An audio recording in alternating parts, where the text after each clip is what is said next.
Jack Ryan has long been one of Prime Video's most popular shows. The show has provided consistent and stable audience for the streaming service, even though it is neither distinctive nor a large-scale endeavor. Ryan, played by John Krasinski, has become a staple in that. Along with returning actress Elizabeth Wright, he is back for yet another thrilling season in which Ryan attempts to right the CIA ship and restore the organization to its former elite reputation. Jack Ryan does in fact end up being tortured in Myanmar, as the first episode made clear. Sayara is in charge of this interrogation because she is eager to learn about the American team's mission and who is on Jack's team. Jack endures some horrible torture as a result of his refusal to divulge any information. Mike and Chavez, two of his friends, are still back at the helicopter deciding what to do. In order to save Jack, Chavez chooses to sneak inside Sayara's base, leaving Mike to commandeer a different mode of transportation in the meanwhile. In other scenes, Bill Tuttle is questioned by James, and Elizabeth is elected to serve as the CIA's official director.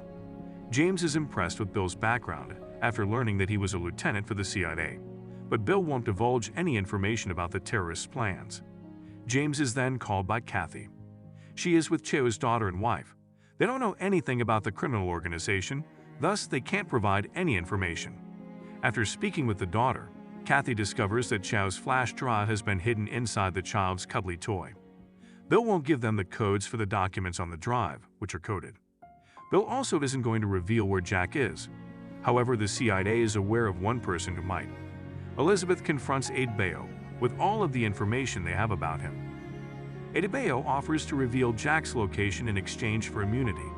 Despite her agreement and signature on the paperwork, Elizabeth may not have required to play this hand.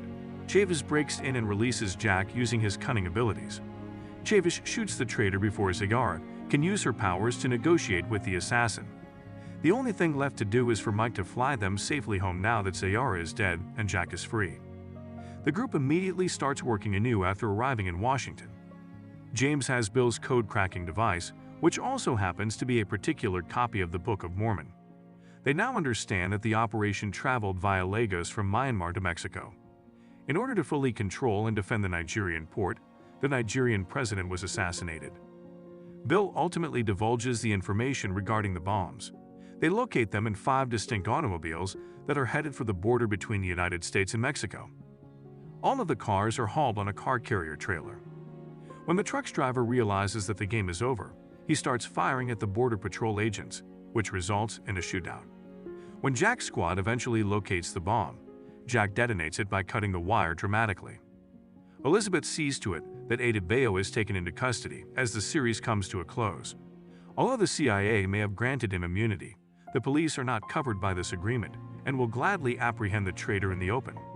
Elizabeth doesn't care about the circumstances surrounding the arrest.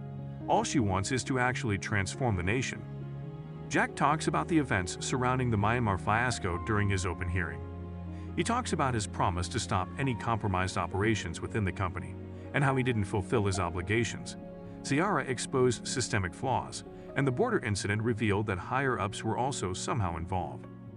Jack then delivers a piece of evidence that implicates Senator Henshaw in this malfeasance. Adebayo had offered him bribes for his upcoming campaign stop. Jack establishes Henshaw's complicity before leaving the court while Henshaw makes an effort to defend himself. Jack and the crew bid one another their last farewells outside the White House.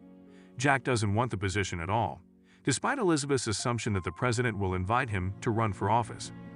Jack claims that he needs a break. He was last seen leaving with Kathy, hopefully to take a well-deserved vacation.